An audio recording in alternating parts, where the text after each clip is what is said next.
Bonjour, cette vidéo vous présente ce que l'on attend de vous pour rédiger un compte-rendu de travail pratique. Alors au niveau planning, nous vous conseillons fortement de rédiger dans la foulée de vos observations, pas plus d'une semaine après, si vous ne voulez pas perdre le fil. Alors quelle est la taille d'un compte-rendu? Et donc combien de temps y consacrer? C'est peut-être votre premier document scientifique de taille importante que vous allez être amené à rédiger. Il n'y a bien entendu pas de norme. Nous vous donnons juste une fourchette entre 15 et 25 pages. Cela dépend bien entendu de votre entraînement, votre forme ou inspiration du moment. On attend généralement d'un étudiant à la sortie du bac d'écrire environ une page numérique ou 2 pages manuscrites par heure. Pour une heure de manipulation dans une séance de travail pratique, il faut compter environ 5 heures de retranscription pour un compte-rendu. Vous devez donc prévoir dans votre emploi du temps un investissement d'un minimum de 20 heures. Donc planifiez bien, surtout ne pas attendre la dernière minute, nous n'accepterons pas les retards. Alors, quelle est la structure de votre compte-rendu? Vous avez travaillé sur différentes manipulations dans différentes séances. Libre à vous de constituer votre plan. Nous vous laissons cette chance. Bien entendu, vous aurez une introduction, une conclusion générale, mais votre développement aura plusieurs parties. Libre à vous de trouver ces parties, de les organiser. Une partie peut regrouper une ou plusieurs expériences qui s'inscrivent dans une démarche de résolution d'un problème. Ce que nous allons voir ensemble ici, c'est la structure de chaque partie. Vous aurez à trouver un titre à chacune des parties, fixer des objectifs, la mise en œuvre expérimentale, quels ont été les résultats, qu'en avez-vous déduit dans l'interprétation, et enfin, chaque partie aura sa conclusion. Nous allons y revenir. Alors, je reviens tout d'abord sur les objectifs. Un travail pratique, ce n'est pas juste pour le plaisir de manipuler. L'introduction de chaque partie est très importante. Elle sera bien rédigée si vous présentez clairement l'intérêt des manipulations. Cela va donner au lecteur une impression favorable pour la suite.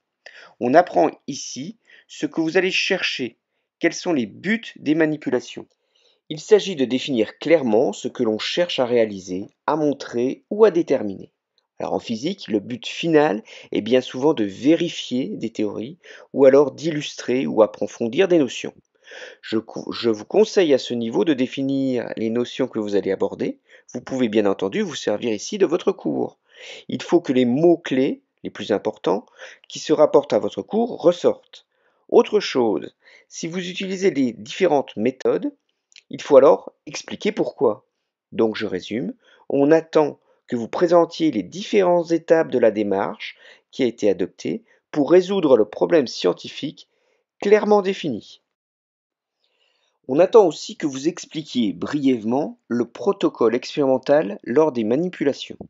Il ne s'agit pas de réécrire le fascicule de TP, mais alors d'indiquer les points importants dans la manipulation. Un schéma d'expérience soigné qui indique les différents éléments vaut bien mieux qu'un long discours. Ce qui est important, vous devez montrer que vous avez compris ce que vous mesurez, c'est-à-dire quelle est la grandeur physique. Elle a forcément une unité. Vous pouvez en discuter. Et vous pouvez aussi discuter des incertitudes de la mesure. Les mesures sont-elles répétables ou variables? D'un point de vue général, vous pouvez indiquer honnêtement tous les problèmes que vous avez rencontrés, vos doutes, ce que vous remettez en cause en bon scientifique que vous êtes, ou encore mieux, éventuellement les modifications que vous pensez utiles pour rendre l'expérience encore plus pertinente.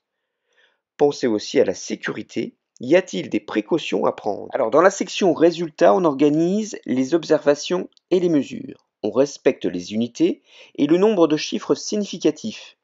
Les calculs doivent être limités à un nombre de chiffres significatifs raisonnable compte tenu de la précision des appareils. Les valeurs doivent être notées très clairement en utilisant au besoin des puissances de 10 pour limiter le nombre de chiffres.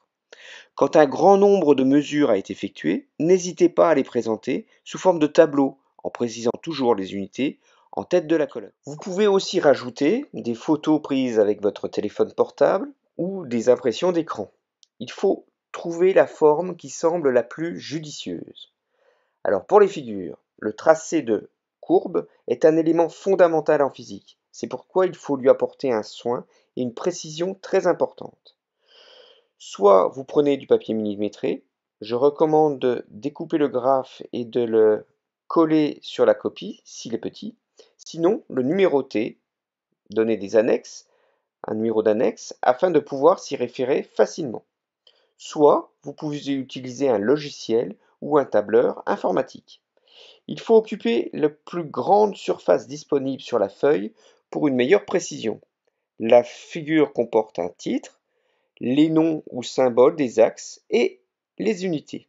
Une échelle pertinente, vous pouvez utiliser une échelle logarithmique si besoin. J'insiste, une figure doit comporter une légende qui permet au lecteur de la comprendre sans qu'il ait obligatoirement lu le texte associé. De manière générale, ayez à l'esprit que beaucoup de documents que vous rédigerez seront seulement parcourus rapidement. Les points expérimentaux sont notés visiblement par des croix ici. Il est conseillé d'ajuster la courbe par une ligne passant par un maximum de points, mais pas forcément tous. Si on doit mesurer la pente de la droite de tendance, il faut prendre les plus grandes valeurs possibles de x et de y, c'est-à-dire au niveau des axes. Une figure doit normalement être référencée depuis le texte. Alors, il faut se rappeler que les mesures doivent être exploitées pour vérifier les hypothèses et les théories. Une figure, par exemple, doit être discutée. Vous devez faire des corrélations entre les grandeurs physiques. Quelles sont les grandeurs qui sont maintenues constantes dans l'expérience? Quelles sont les variables? La courbe de tendance correspond-elle à ce que l'on attend de la théorie? C'est ainsi que vous pourrez distinguer les véritables causes, c'est-à-dire l'origine des effets mesurés.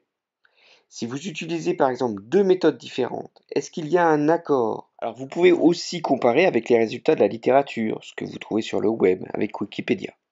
C'est bien entendu là que les questions posées dans l'énoncé de TP peuvent vous aider pour guider votre rédaction. Les réponses justifiées doivent apparaître dans cette section. On attend aussi que vous fassiez le lien avec vos connaissances de cours. Vous voyez que, vous savez que, et donc vous en déduisez que les hypothèses sont vraies. C'est ce qu'on appelle un raisonnement déductif. Mais vous pouvez aussi raisonner à l'inverse par induction, c'est-à-dire en partant du particulier et en essayant d'induire le général. Vous pouvez aussi réécrire vos hypothèses et dire dans quel cas vos hypothèses sont vraies ou réfutées. Inutile non plus de vous noyer dans des explications compliquées. Pour aller encore plus loin, vous pouvez aussi critiquer votre démarche. Attention, une critique constructive.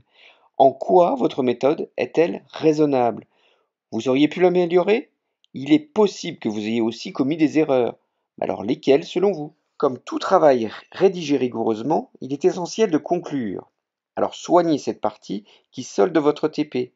La conclusion de chaque partie représente un résumé de ce que vous avez découvert en TP. Elle fait la synthèse de toutes les interprétations.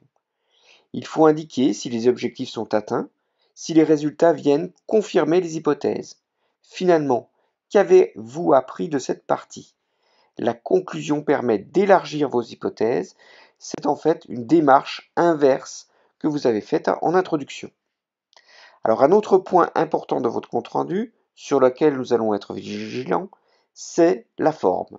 Vous pouvez rédiger votre compte-rendu de manière numérique, il n'y a pas d'obligation. Vous pouvez le rendre aussi sous format PDF en concaténant les photos de votre manuscrit. Attention, votre document ne doit pas dépasser 10 mégas, donc pensez à la taille de vos photos. Si vous choisissez le format numérique, je vous conseille la police Times, New Roman ou Arial. Alors gardez une mise en page aérée, propre et attrayante. Essayez de garder une idée, une seule information par phrase, donc faites des phrases courtes. Bannissez les phrases de 3 lignes, de la même manière que le style télégraphique ou trop d'abréviations. Veillez à la justesse de l'emploi des mots scientifiques, qui sont précis, sans équivoque. Et surtout, vérifiez l'orthographe. Faites relire par une autre personne si le français vous pose des problèmes. Utilisez des mots de liaison pour exprimer votre logique. Le présent de l'indicatif est le temps de conjugaison le plus utilisé dans les rapports scientifiques.